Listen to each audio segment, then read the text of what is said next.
Senhor esteja com todos. Ele está no meio de nós. Proclamação do Evangelho de Jesus Cristo, segundo Lucas. Glória a vós, Senhor. Naquele tempo, Jesus levou consigo Pedro, João e Tiago e subiu à montanha para rezar. Enquanto rezava, seu rosto mudou de aparência e sua roupa ficou muito branca e brilhante. Eis que 2 homens estavam conversando com Jesus. Eram Moisés e Elias. Eles apareceram revestidos de glória e conversavam sobre a morte que Jesus iria sofrer em Jerusalém. Pedro e os companheiros estavam com muito sono. Ao despertarem, viram a glória de Jesus e os 2 homens que estavam com ele. E quando estes homens se iam afastando, Pedro disse a Jesus: Mestre, é bom estarmos aqui. Vamos fazer 3 tendas, uma para ti, outra para Moisés e outra para Elias.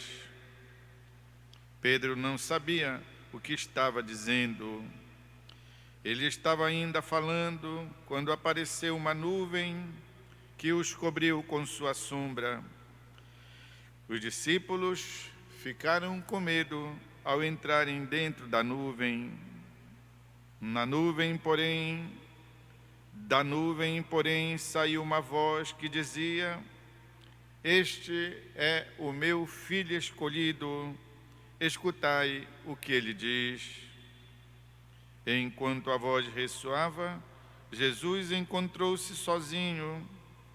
Os discípulos ficaram calados e naqueles dias não contaram a ninguém nada do que tinham visto. É palavra da salvação. Glória a vós, Senhor. Queridos irmãos e irmãs, qual o significado da festa da transfiguração? Existe, pois, sobre o monte da transfiguração, na Terra Santa, uma belíssima basílica construída por um grande arquiteto italiano, aquele que construiu quase todas as basílicas dos lugares santos. E o arquiteto preocupou-se exatamente de fazer com que, ao entrar nesta basílica, nós já nos deparemos com um lugar alvo, reluzente, convidativo ao aconchego. Mas, à medida em que descemos, não é tão grande esta basílica. Nós entramos numa outra espécie de capela. Esta, então, é maravilhosa. Ela é toda iluminada e ali dentro se sente uma aproximação muito grande do sagrado. Antônio Berluzzi, este arquiteto franciscano que construiu tantas igrejas belas na terra de Jesus, e de fato ele é considerado o arquiteto da Terra Santa, teve essa preocupação em fornecer ao visitante como que uma réplica da experiência que os discípulos tiveram sobre aquele monte onde ocorreu este episódio da vida de Jesus. Serviu para que o Pai testemunhasse a respeito do próprio seu Filho e da sua divindade, da sua autoridade. Este é o meu Filho amado, escutai-o. Como também serve para nós, discípulos missionários de Jesus. Toda vez que uma criança é batizada, que alguém é batizado,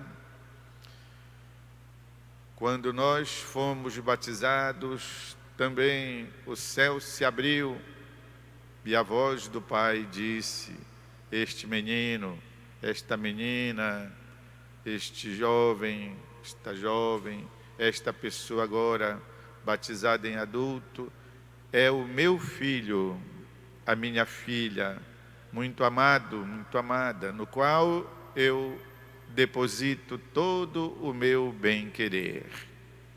É um mistério da eleição de Deus, que assim nos chama, diz o apóstolo São Paulo, nos tirou das trevas para nos fazer participantes do seu reino, desta iluminação que o Pai nos concede.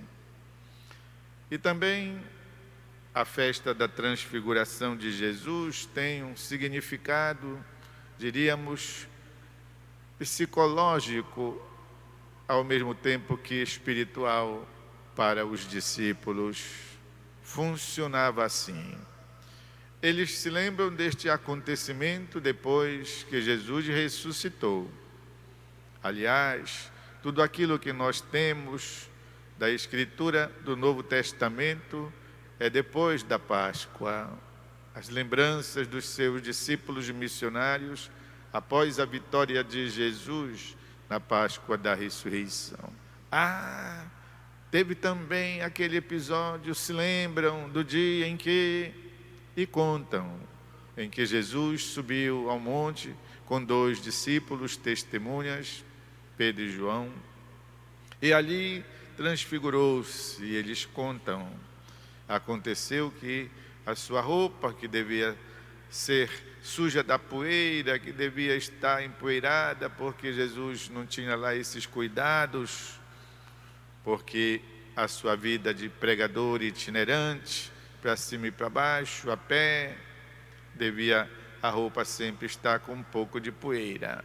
Mas naquele dia a roupa ficou tão reluzente que parecia assim uma espécie de fluorescência, lâmpada fluorescente. Os discípulos lembram. E foi um acontecimento tão gratificante que o Pedro, que é a boca da comunidade, que é feito de coração, mais coração do que de cabeça, Pedro era feito. E diz, a partir exatamente do seu coração: Senhor, olha, é maravilhoso, é muito bom, bora ficar aqui. Fazemos 3 tendas, uma para ti, outra para Moisés, outra para Elias. Não te preocupa comigo nem com João. A gente fica aqui mesmo ao relento, contanto que a gente fique para sempre aqui, sobre este monte, dentro desta basílica construída por Antônio Berluzzi. Pois é, irmãos e irmãs, mas não foi assim, não é sempre assim, porque Jesus com os seus discípulos está indo para Jerusalém, e na linguagem do Novo Testamento, subindo para Jerusalém quer dizer indo ao encontro da morte, ao encontro da cruz, ao encontro do sofrimento, do momento fatal da vida e do testemunho que ele deve dar a seus discípulos em seguida. Assim é também a nossa experiência. Uma vida cômoda, um retiro maravilhoso, uma experiência de Deus na oração feita com muito sentido, que nós queríamos estar ali. E, no entanto, a vida nos chama, a vida tem os seus percalços, a vida do discípulo missionário é provada. E acontecem as situações que nós não gostamos, e assim a nossa vida é palmilhada de provações, de tentações e situações desagradáveis. Ou seja, diante de nós reluz a figura do Senhor ressuscitado. Ele venceu a morte, Jesus ressuscitado caminha diante de nós, e nós, seus discípulos missionários, também devemos ter essa certeza: venceremos com Jesus.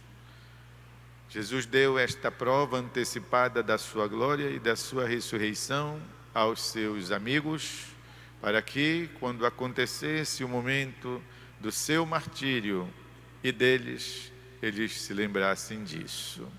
Nós somos testemunhas, nós vimos antecipadamente a glória do Senhor. Deus não nos deixará entregues à morte. Esse é o sentido, é a teologia espiritual da festa que hoje comemoramos.